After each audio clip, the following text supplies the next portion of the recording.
அஸ்ஸலாமு அலைக்கும் வரஹ்மத்துல்லாஹி வபரகாத்துஹு.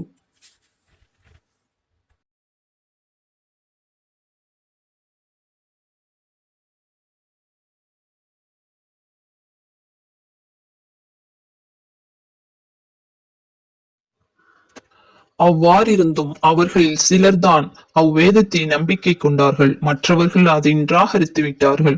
நிராகரித்த அவர்களுக்கு கொழுந்துவிட்டெறியும் நரகமே தகுமான கூலியாகும்.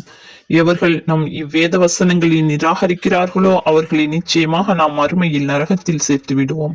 அவர்கள் வேதனையை தொடர்ந்து அனுபவிப்பதற்காக அவர்களுடைய தோள்கள் கருகிவிடும் பொழுதெல்லாம் வேறு புதிய தோள்களை மாற்றிக்கொண்டே இருப்போம். நிச்சயமாக அல்லாஹ் மிகைத்தவனாக ஞானமுடையவனாக இருக்கிறான். அவர்களில் எவர்கள் மெய்யாகவே நம்பிக்கை கொண்டு நன்மைகளை செய்கிறார்களோ அவர்களை சொர்க்கங்களில் புகுத்துவோம். அதில் தொடர்ந்து நீரருவிகள் ஓடிக்கொண்டே இருக்கும். அவர்கள் அதில் என்றென்றுமே தங்கி விடுவார்கள். பரிசுத்தமான மனைவிகளும் அங்கு அவர்களுக்கு உண்டு. அடர்ந்த நீங்காத நிழலிலும் அவர்களை நாம் அமர்த்துவோம். நம்பிக்கையாளர்களே, உங்களிடம் நம்பி ஒப்படைக்கப்பட்ட அமானித பொருட்களை அதன் உரிமையாளர்களிடம் நீங்கள் ஒப்படைத்து விடும்படியும் மனிதர்களுக்கிடையில் நீங்கள் தீர்ப்பு கூறினால் பாரபட்சமின்றி நீதமாகவே தீர்ப்பளிக்கும்படியும் நிச்சயமாக அல்லாஹ் உங்களுக்கு கட்டளையிடுகிறான். உங்களுக்கு அல்லாஹ் செய்யும் இவ்வுபதேசம் மெய்யாகவே எவ்வளவு சிறந்தது!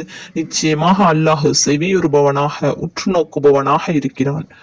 நம்பிக்கையாளர்களே, நீங்கள் அல்லாஹுக்கு கட்டுப்பட்டு நடங்கள். அவ்வாறே அல்லாஹுடைய தூதருக்கும் உங்கள் அதிபர்களுக்கும் கட்டுப்பட்டு நடங்கள். நம்பிக்கையாளர்களே, உங்களுக்குள் ஒரு விஷயத்தில் பிணக்கு ஏற்பட்டால் மெய்யாகவே நீங்கள் அல்லாஹுவையும் இறுதி நாளையும் நம்பிக்கை கொண்டவர்களாயிருந்தால் அதை அல்லாஹ்விடமும் அவனுடைய தூதரிடம் ஒப்படைத்து விடுங்கள்.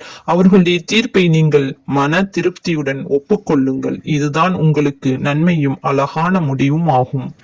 நபியே, உன் மீது இறக்கப்பட்ட இவ்வேதத்தையும் உமக்கு முன்னர் இறக்கப்பட்டுள்ள இவ்வேதங்கள் யாவற்றையும் நிச்சயமாக தாங்கள் நம்பிக்கை கொண்டிருப்பதாக எவர்கள் சாதிக்கின்றனரோ அவர்களை நீர் பார்க்கவில்லையா? புறக்கணிக்கப்பட வேண்டும் என்று கட்டளையிடப்பட்ட ஒரு விசமியையே அவர்கள் தங்களுக்கு தீர்ப்பு கூறுபவனாக ஆக்கிக் கொள்ள விரும்புகின்றனர். விசமியாகிய அந்த சைத்தானோ அவர்களை வெகு தூரமான வழிகேட்டில் செலுத்தவே விரும்புகிறான்.